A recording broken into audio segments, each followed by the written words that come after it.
अरे सर, अगर मैं इस पार्लियामेंट में खोद दूं, इसमें गड़ा कर दूं, तो खाने जहां का हिस्सा मिलेगा तो मेरी हो जाएगी ये। मेरे मुअज़्ज़िज़ सामईन किराम व नाज़रीन किराम, अस्सलामु अलैकुम व रहमतुल्लाहि व बरकातुहू। मैं आपको एक वीडियो दिखाने के लिए जा रहा हूं जिससे आपका दिल बाग बाग हो जाएगा इंशाअल्लाह। पार्लियामेंट में असदुद्दीन ओवैसी ने क्या कहा, इसको आप देखेंगे तो इंशाअल्लाह अज़ीज़ आपके रोंगटे खड़े हो जाएंगे। इसे गौर से देखिएगा इंशाअल्लाह। 25, article 26, article 29, article 30, article 14, article 21, ये 4 बुनियादी राइट्स है आइन में, जिसको हम सामने रखकर मैं आपको बताऊंगा कि क्या वाकई में उन कमजोर तबकात से इंसाफ हुआ। मिसाल के तौर पर आर्टिकल 15 और 16 सर, 1950 का प्रेसिडेंशियल ऑर्डर निकला, तारीखी नाइंसाफी के खात्मे के लिए रिजर्वेशन दिया गया, तारीखी नाइंसाफी के लिए हजारों साल के जुल्म की बिना पर, मगर उनको नहीं मिला जिनका मजहब इस्लाम और मुसलमान था, जो भी उनसे भी नाइंसाफी जुल्म हुआ। दूसरी बात दफा 25 में प्रोफेस कहा गया, आर्टिकल 25 टॉक्स प्रोफेस। सर, आज मेरी बेटियों को गवर्नमेंट के एजुकेशन इदारों में हिजाब पहनने से रोका जा रहा है, तो ये आर्टिकल 25 का प्रोफेस कहां तक कामयाब हुआ, ये अक्लमंद लोगों पर छोड़ता हूं। प्रैक्टिस सर, आर्टिकल 25 में अमल करना। कई रियासतों ने ऐसा कानून बना दिया कि आप ये नहीं खा सकते, आप वो नहीं खा सकते, कैटल स्लॉटर एक्ट का एक्ट बना दिया। आप बताइए कि हरियाणा, राजस्थान में पुलिस के इख्तियारात गौरक्षक को दे दिए और उन इख्तियारात का बेजा इस्तेमाल मॉब लिंचिंग में हुआ। किसका हुआ? एक लड़का था साबिर मलिक बंगाल का, मार के पीट कर मार दिया गया। क्यों? क्योंकि उसने बीफ खाया, बाद में मालूम हुआ नहीं खाया। जुनैद और नसीर को गाटमीका के थे, उनको जिंदा जला दिया गया। सर, फिर प्रोपगेट, आप ये आर्टिकल 25 का 3rd सेक्शन प्रोपगेट।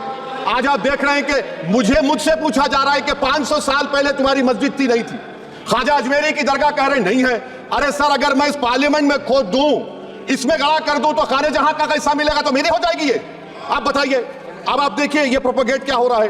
अच्छा, जो तब्दीली मजहब का कानून, तब्दीली मजहब नहीं कर सकता, सरकार से पूछना पड़ेगा मुझे अपना मजहब बदलने के लिए। अगर अंबेडकर आज जिंदा होते तो बाबा साहब को भी कहते कि आप जाकर परमिशन लो, तो मजहब बदलना पड़ेगा आपको।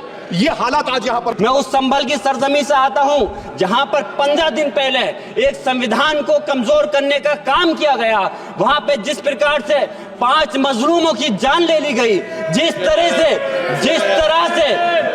30 से ज्यादा लोगों को गोली मारकर घायल कर दिया गया और 27 से 50 से ज्यादा लोगों के खिलाफ मुकदमा दर्ज किया गया। मैं पूछना चाहता हूं माननीय सभापति जी, मैं सांसद हूं, मैं अपने मुकदमे का, मैंने कहा था मुझे डर नहीं है, मेरे खिलाफ मुकदमा लिखा गया, मैं वहां मौजूद नहीं था। और ये मुकदमा जो हमारे चाहे विपक्ष के सांसद हो या सत्ता पक्ष के सांसद हो, आप याद रखिए जनता की आवाज हो, जनता के बीच में जाकर के आपके जवाबदेही बनती है। और मैंने अपनी जनता को आवाज को उठाने का काम किया, तो क्या गलत किया था माननीय सभापति जी? सिर्फ इस बुनियाद पे मुकदमा लिख दिया गया। आज मैं आपको बताना पॉइंट पे बोल रहा हूँ, संविधान पर ही बोल रहा हूँ माननीय सभापति जी। आज मैं चाहता हूँ उन लोगों को इंसाफ मिलना चाहिए, जो जिन्होंने ज्यादती की है उनको सजा मिलनी चाहिए।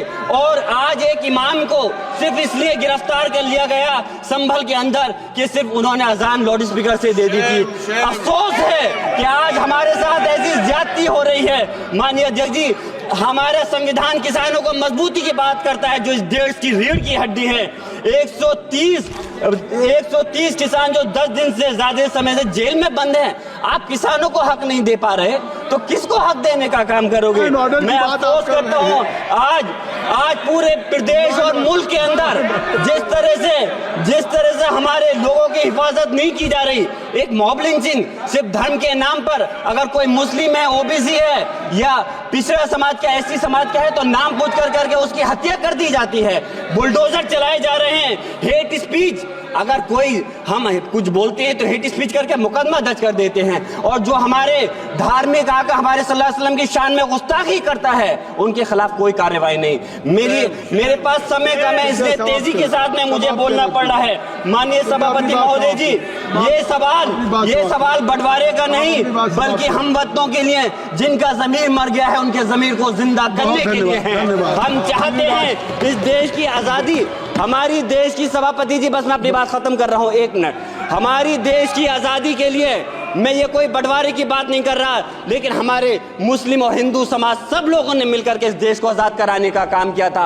आज उनके साथ ज्यादती क्यों की जा रही है? हम लोग अपने इस मुल्क के अंदर मजबूरी से नहीं रुके, बल्कि हम जो है अपनी मर्जी से रुके थे। हमारी मुल्क को आजाद कराने में हजारों लाखों मुसलमानों ने शहीद हुए थे। माननीय सभापति जी, कॉन्क्लूड कर रहा हूँ सिर्फ राजकुमार से। तो मेरे दोस्तों, आपने देखा, मैं आपसे यही उम्मीद करता हूँ कि मैं जो खबरें लाता हूँ बड़ी जस्तजू के साथ तलाश करने के बाद पक्की और सच्ची खबरें लाता हूँ। तो मेरे प्यारे दोस्तों, मेरी हेल्प कीजिए, मेरी मदद कीजिए, लाइक और सब्सक्राइब और शेयर की सूरत में, यानी शेयर की शक्ल में। मैं आपसे इंशाअल्लाहुल अज़ीज़ उम्मीद करते हुए तमाम तर मेहनतों और कद्दो काबिशों में लगा हुआ हूँ। अस्सलामु अलैकुम।